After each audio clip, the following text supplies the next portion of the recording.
आम्ही सर्व वन विभाग अधिकारी कार्यालय येथे निवेदन देण्यासाठी उपस्थित झालो। जिल्ह्यातील अनेक भागात शेतकऱ्यांच्या शेतीत उगवलेलं कवळं पीक या वन्य प्राण्यांनी उद्ध्वस्त केलं। यामुळे शेतकरी हतबल झाला।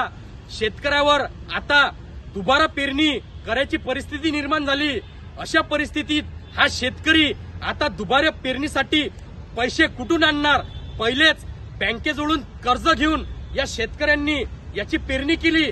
आता या वन प्राण्यांनी हे शेतीतील सगळं पीक उद्ध्वस्त केलं। हाताशी आलेलं कवळं पीक, शेतकऱ्यांच्या शेतीतलं पीक या हरणांनी, रोहींनी आणि वानरांनी, जंगली डुकरांनी उद्ध्वस्त केलं। अशा परिस्थितीत आता शेतकरी हा हतबल झाला। या शेतकऱ्याला वाचवण्यासाठी शासनाने काहीतरी मदत जाहीर केली पाहिजे। या मागणीसाठी आज आम्ही वन विभागाला निवेदन दिलं आणि तात्काळ ज्या शेतकऱ्यांच्या शेतीचं नुकसान झालं त्या शेतकऱ्यांना नुकसान भरपाई मिळाली पाहिजे। या मागणीसाठी आज आम्ही वन विभाग अधिकारी यांना निवेदन दिलं।